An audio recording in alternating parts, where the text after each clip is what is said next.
There was a man who, like many, mistook the wide-open road for true freedom. He thought freedom was the wind in his hair, the endless choice to turn left or right, to speed up or slow down with no one to tell him different. He believed it was the liberty to pick up any bottle, chase any thrill, spend any dollar, simply because he could whenever the whim struck him. To him, the world was a vast, glittering buffet, and self-restraint was just a forgotten sign on a dusty road, easy to ignore. He saw a boundless sky and imagined he was soaring, unburdened by gravity, unchained by any rule but his own fleeting desire. He'd grin, that kind of careless, half-cocked grin that hides a restless soul, as he peeled off another bill or poured another glass or made another promise he knew deep down he might not keep. He lived for the yes, for the immediate rush, for the sensation of untethered possibility, convinced that this unbridled pursuit was the very definition of a life well lived, a life truly free. But the truth, the hard, unforgiving truth that life eventually delivers to those who refuse to listen to its whispers, was that the more he chased that wild, untamed freedom, the tighter the invisible leash grew around his own neck. Every yes to a fleeting urge was a no to something deeper, something lasting. Every indulgence, a tiny knot in the rope. He wasn't soaring. He was just running in wider and wider circles, each turn more frantic, each path leading him back to the same empty spot, tired and alone. The boundless sky he once saw became a cage with invisible bars, forged by his own unexamined choices. He just hadn't seen them yet. He wondered why the air felt so thin, so suffocating, despite all that open space he thought he owned. He was the master of nothing but his own impulses, and those impulses, well, they were terrible masters indeed. They promised him everything and left him with nothing but echoes and regret. And he hadn't even realized it was happening until the echo was the only sound left. That man, the one who mistook the leash for freedom, his name was Bo. He was 47 years old, a mechanic by trade, and the kind of man you'd find most days under the belly of some rust-eaten pickup down at Al's auto shop, or hunched over a sputtering engine, grease smudged across his brow like an ancient war paint that never quite washed clean. He moved with a certain deliberate economy, no wasted motions, no fidgeting, just the slow, steady rhythm of a man who'd learned the hard way that every ounce of effort counted, every decision had a ripple. His face was a roadmap of hard-won lessons, etched with lines around eyes that had seen more than their fair share of sun-baked roads and moonlit mistakes. Those eyes, the color of worn denim, were often shadowed, tired, but they held a quiet intensity, a kind of watchful patience that missed nothing. They weren't the restless eyes of a man still chasing the next big thing. They were the settled eyes of a man who understood the value of simply seeing what was in front of him. A faint scar bisected his left eyebrow, a relic from a time he'd probably rather not talk about, just one small testament to a life lived, sometimes with less caution than wisdom. His hands, though, they told the real story, an entire library bound in calloused skin and bone. They weren't the soft, manicured hands of a desk jockey, nor the careless hands of a youth. These were hands that had known the biting cold of winter mornings wrestling with frozen pipes, the searing heat of an engine block, the unforgiving bite of a slipped wrench, knuckles thick and scarred, nails perpetually rimmed with black even after scrubbing them raw. You could see the subtle tremors sometimes when he was tired, or when he gripped a tool with a little too much force, a ghost of an old battle. But there was a surprising precision in their movements now, a kind of weary grace as they navigated tight spaces, coaxing life back into dead metal or expertly tightening a bolt to just the right tension. They were working man's hands, all right, but they were also the hands of a craftsman, a builder, a quiet repairman, not just of machines, but of his own life. He didn't talk much, Bo. You had to earn his words, and even then they were usually short, to the point, like a well-torqued bolt. A yup or a nope did the job most times, sometimes just a thoughtful grunt that communicated more than a paragraph from another man. He had a no-nonsense demeanor that kept most folks from trying to pull a fast one, a quiet authority born not of shouting but of presence. But every now and then, if you caught him at the right angle, if the light was just so, a faint, almost shy smile would crack the weathered landscape of his face. It was rare, a fleeting glimpse of something warmer, softer, a brief flicker of genuine amusement or satisfaction that quickly reabsorbed itself back into the practical lines around his mouth and eyes. It was a smile that didn't come easy, a smile that had been earned through effort, a smile that carried the ghost of countless forgotten laughs.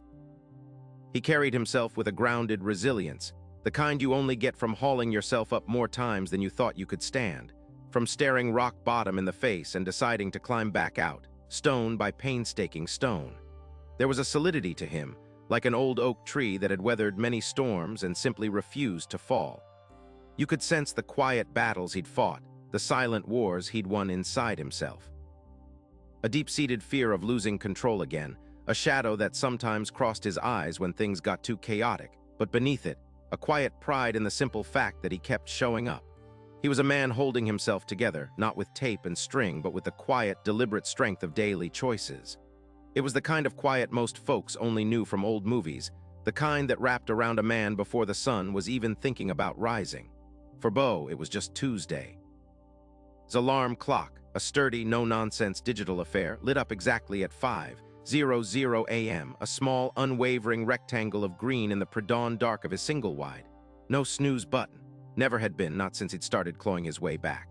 He swung his legs over the side of the bed, the worn linoleum cool beneath his bare feet, a steadying jolt that snapped the last tendrils of sleep away. The small trailer was modest, but every inch of it spoke of intentionality. The bed was made with a crisp efficiency, the coffee pot already prepped from the night before, waiting for the flick of a switch. He moved with a practiced economy, the movements of a man who knew precisely what needed doing and how to do it without wasted motion. A quick splash of cold water to the face, the smell of brewing coffee filling the air, and then out the back door barefoot to his small vegetable patch. The dirt was cool and damp under his soles, the nascent light just beginning to paint the eastern sky in hues of bruised peach and pale violet. He knelt, checking the dew on a tomato leaf, pulling a stray weed from around a bell pepper plant. Each action was a small act of devotion, a quiet victory against chaos, a testament to the fact that something, at least, could grow and thrive under his care.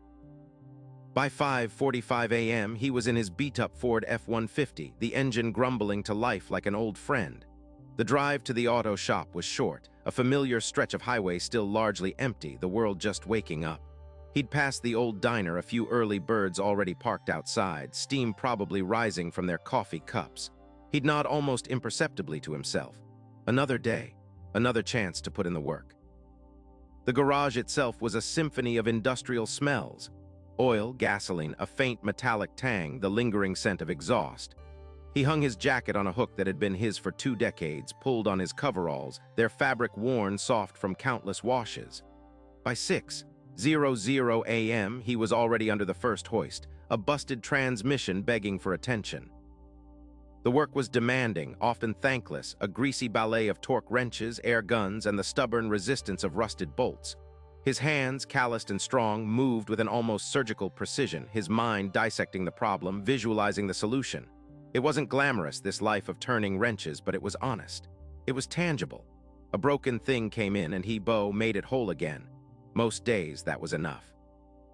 He'd spend 8, sometimes 10 hours hunched over engines, lying on creepers, his body aching by quitting time.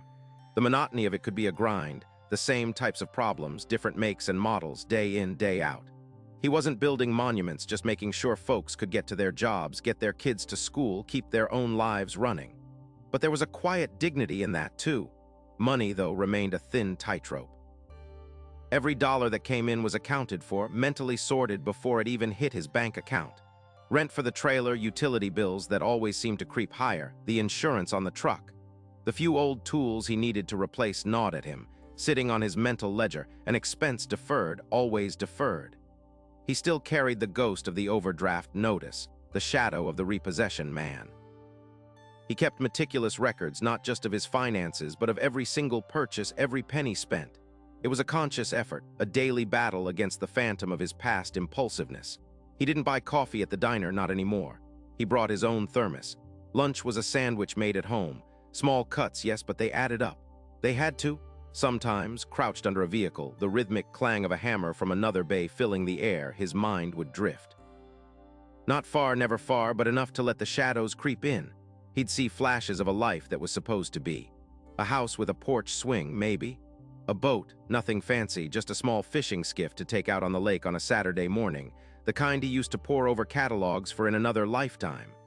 He wanted to build things, solid things, not just fix what others had broken. Wanted to be a man his kids could look up to without reservation, not just the man who sent them birthday cards with a check tucked inside, hoping it was enough to smooth over the jagged edges of years of absence. The gap between who he was now and who he'd once dreamed of being felt like a chasm.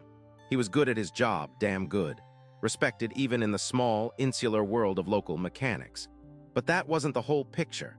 He was a survivor, yes, but the scars remained. The quiet pride he took in his tidy trailer and flourishing garden was always tempered by the gnawing fear that he was just one slip away from losing it all again. That he might, somehow, still be the same reckless fool underneath the carefully constructed layers of discipline. The fear of that old impulse, that craving for the quick fix or the easy escape, was a constant, low hum in the back of his mind, a silent, predatory thing waiting for a moment of weakness. He knew what he could do, what he had done when he let himself off the leash. And that memory, sharp and cold, was his truest, most persistent inner demon. The memory of that demon wasn't just a hum. It was a ghost that still occasionally reached out, cold and grasping. He remembered it best from the day everything shattered. It wasn't a sudden explosion, no, more like a slow, deliberate erosion, like a river carving through stone until one day the dam just gives. He remembered the stack of unopened envelopes on the kitchen table, their red warnings growing bolder with each passing week. Remembered the frantic, desperate phone calls, the promises he couldn't keep. The way his wife, Sarah, had started looking at him, not with anger, but with a weary, hollowed-out pity that cut deeper than any shout. He'd tried to bluff his way through it, tried to spin the usual tales of a big job coming in, a surefire bet, just needing a little more time. But the well had run dry, not just of money, but of her belief. The day came, cold and gray, when the bank's final notice arrived. Not an envelope this time, but a thick packet, legal-sized, stapled shut with a heavy official seal. He'd held it in his trembling hands, the words swimming before his eyes. Foreclosure, repossession, eviction. It wasn't a surprise, not really. He'd seen it coming for months, felt the walls closing in, but he'd still refused to truly believe it until that moment. That evening, Sarah had packed 2 duffel bags, one for her, one for the kids. Jessica, barely a woman at 20, her eyes brimming with a silent accusation, held her younger brother Mike's hand. Mike, just 18, trying to be brave, but his lower lip trembling. Beau had stood there in the doorway, a gaping wound in his chest, watching them load into her beat-up sedan. Hadn't fought her. What was there to fight for? The house wasn't his anymore. The family wasn't his, not really. He was just the architect of their ruin. He remembered the click of the lock as she pulled away, the finality of it. The empty house, echo of a life he'd squandered, closing in around him. He walked through each room, a phantom limb ache where laughter and arguments and bedtime stories used to be. The kids' rooms, emptied of their clutter, felt like monuments to his failure. His shop tools, the ones he'd sworn he'd used to build something great, sat rusting in the corner of the garage, testament to abandoned dreams. Later that night, with no power, no heat, just the moon casting long, cold shadows through the empty window frames, he knew he couldn't stay. There was nothing left but dust and ghosts. He'd grabbed a sleeping bag, a faded photo of his kids from better days, and the keys to his old, dented pickup truck, his last possession. He pulled out of the driveway, the crunch of gravel under the tires sounding like the bones of his life breaking. Drove until the gas gauge nudged empty, pulled into the farthest corner of a deserted truck stop parking lot, the kind of place where no one asked questions. The old pickup, his last refuge, smelled of oil, stale coffee, and defeat. He looked in the greasy side mirror. The face staring back wasn't his. It was a stranger's face, haggard, unshaven, eyes red-rimmed and vacant. A man he didn't recognize, utterly hollowed out, utterly lost. This wasn't Beau. This was just a husk, a puppet whose strings were cut, dancing to the tune of every impulse, every fleeting desire, every quick fix. It hit him then, a realization so stark it stole his breath. He wasn't driving his own life. He was a passenger, completely controlled by his own lack of control. And in that greasy, distorted reflection, he saw 2 paths. Disappear entirely, or change into something he couldn't yet imagine. The silence of the truck stop was heavy, broken only by the distant hum of the highway and the creak of his own weary body. It was 3 a.m., or close enough to it that the concept of time felt meaningless. The world outside the grimy window was just an expanse of black, punctuated by the faint glow of streetlights. But inside, in the suffocating darkness of his truck, his mind was a wildfire. He lay there curled on the worn bench seat, the sleeping bag offering little comfort against the cold despair that seeped into his bones. His life. What had it become? A series of colossal screw-ups strung together like prayer beads of regret. Each choice, each indulgence, each whispered, "Just one more time," now a sharp shard piercing his memory. The mortgage payments he'd borrowed, from to chase a hot tip on a long-shot horse. The extra shift money he'd blown on another round of drinks, another fleeting high, convincing himself he deserved it after a hard week. The easy credit he'd maxed out, believing he'd make it back with some ingenious half-baked scheme. He'd been so damn clever, so resourceful at finding new ways to avoid the hard work of living responsibly. He'd always believed he could outrun the consequences, that sheer hustle would magically erase every bad decision. But there was no outrunning this. No fixing this with a quick buck or a sudden surge of effort. This was rock bottom, an absolute zero. Sarah and the kids gone, the house gone, his savings gone, his reputation in tatters. He was a ghost haunting his own past, stripped bare of everything he'd once cherished, everything he'd once been. The shame was a suffocating blanket. He saw Jessica's face, Mike's trembling lip. He heard Sarah's exhausted sigh. How many times had he promised? How many times had he sworn this would be the last time he slipped, the last time he made a stupid choice? He'd meant it every time. In the moment, he genuinely believed it. But the moment always passed, and the next craving, the next easy path, always found him. He was a man who preached self-reliance in the garage, who meticulously fixed engines with precision and care, but whose own life was a chaotic mess of self-sabotage. The hypocrisy tasted like ash in his mouth. He was the problem, not the economy, not bad luck, not them. It was him. His own inability to say no, his own weakness for the instant gratification, his own refusal to truly face the music until the music had stopped playing altogether. He was the cage, and he was the bird flapping desperately against its own bars. He'd been free to do whatever he wanted, and that freedom had led him right here to this desolate corner of a truck stop, shivering in the dark with nothing but the echoes of his own ruin for company. A tear, cold and unwelcome, tracked a path through the grime on his cheek. It wasn't pity for himself, not really. It was sorrow for the man he should have been, for the life he could have had, for the family he'd broken. And then a flicker, not of hope, but of cold, stark clarity. This wasn't just a bad patch. This was the end of the line for that Beau, the one who let impulse dictate his every move, the one who promised he'd fix it later. That man was dead. Or he had to be. The cold metal of the steering wheel bit into his palms. He wasn't sure how long he sat there, just staring at the greasy reflection, past the unfamiliar stranger looking back into the blackness beyond. A profound quiet settled over him, deeper than the hum of distant highway traffic, deeper than the chill gnawing at his bones. It wasn't despair anymore, not exactly. It was something else. A finality, a wall he'd slammed into at full speed, leaving nothing but broken pieces behind. "Enough!" he whispered, the word barely audible above the whisper of his own ragged breath. It wasn't angry, wasn't defiant. It was just a statement of fact. A weary acceptance that the path he'd been on had run out, that every indulgence, every shortcut, every just this once had finally tallied up to this empty space. He didn't know what enough actually meant or what came after it. He had no plan, no sudden epiphany about a new direction. All he knew, with a bone-deep certainty that eclipsed even the bitter cold, was that he couldn't take another step down the road he'd been traveling. That man, the one who chased fleeting highs and quick fixes, the one who always found an excuse, he was finished. He simply could not continue. The first sliver of dawn painted the horizon a bruised purple. He hadn't slept, not truly, just drifted in and out of a restless, self-accusing haze. He blinked, the grimy window offering a distorted view of the world waking up. Usual Beau would have pulled his cap lower, burrowed deeper into the threadbare sleeping bag, and tried to outrun the day, outrun the obligations, outrun the choices. But not today. Today was day one. He pushed himself up, the stiffness in his joints a familiar ache, but today it felt different, less like a burden and more like a consequence he had to own. He had no money for coffee, no change for the communal showers. He reached for the half-empty gallon jug of water he kept for emergencies, took a long, slow swig that tasted metallic and cold. Then, with a grimace, he poured a little into his cupped hands and splashed it over his face, scrubbing away the worst of the night's misery. It wasn't much, but it was something. A choice, a small, deliberate act against the inertia of despair. He looked around the cramped cabin of his truck. A chaos of old fast food wrappers, tools scattered haphazardly, a crust of dried mud on the floorboards. His usual modus operandi was to ignore it, to live around the mess, always promising to get to it later. But later had gotten him here. He picked up an empty soda can, crushing it deliberately. Then another, and another. He found an old plastic grocery bag crumpled under the seat and started systematically filling it, one piece of trash at a time.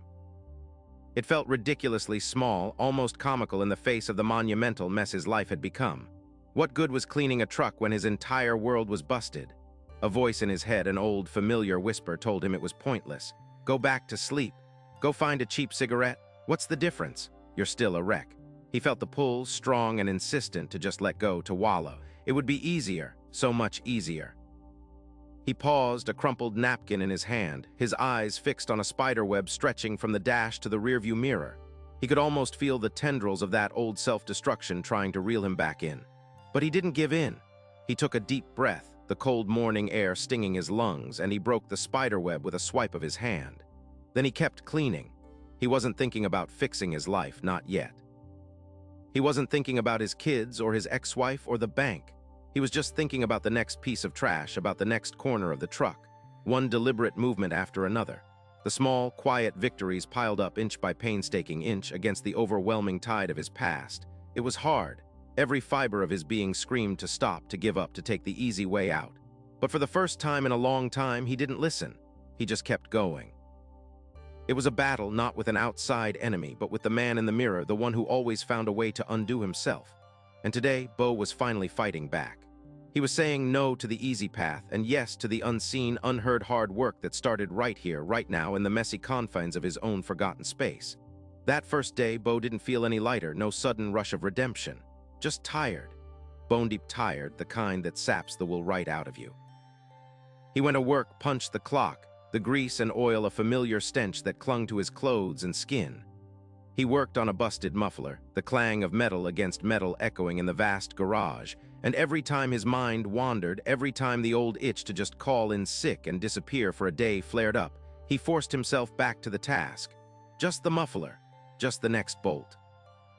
He packed a dry sandwich his neighbor had given him, a gesture of pity he usually hated but now just accepted, and ate it alone, sitting on a grimy bucket, watching the other mechanics joke and share their takeout. The urge to join them to buy a soda and a bag of chips was a physical pang in his gut. But he didn't. He just chewed slowly, deliberately. Day 3 felt worse. The initial jolt of decision had faded, replaced by the relentless, monotonous drumbeat of self-denial. His body ached not from the work but from the tension of constant resistance. He caught himself staring at the neon sign of the liquor store on the drive home, his foot almost instinctively pressing the brake. A voice, slick and persuasive, whispered in his ear, "One beer. Nobody's watching. You deserve it after a day like this." He gripped the steering wheel so tight his knuckles went white, his jaw set hard. He drove past.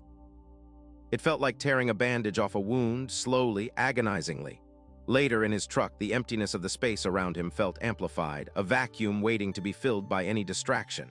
He almost pulled out his old, battered phone to look up some quick, fleeting amusement, but he remembered the clean truck, the deliberate act of clearing out the trash. He put the phone back down. He just sat and sat. The quiet was deafening. A week bled into 2.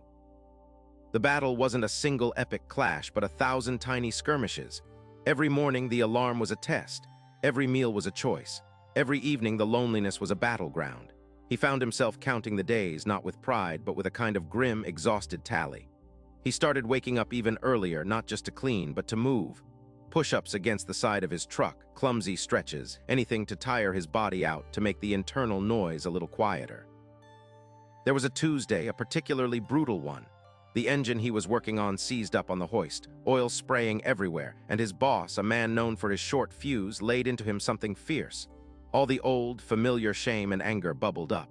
By the time he cleaned up, his hands shaking, the last thing he wanted was another night of quiet solitude and self-denial. He wanted to feel numb.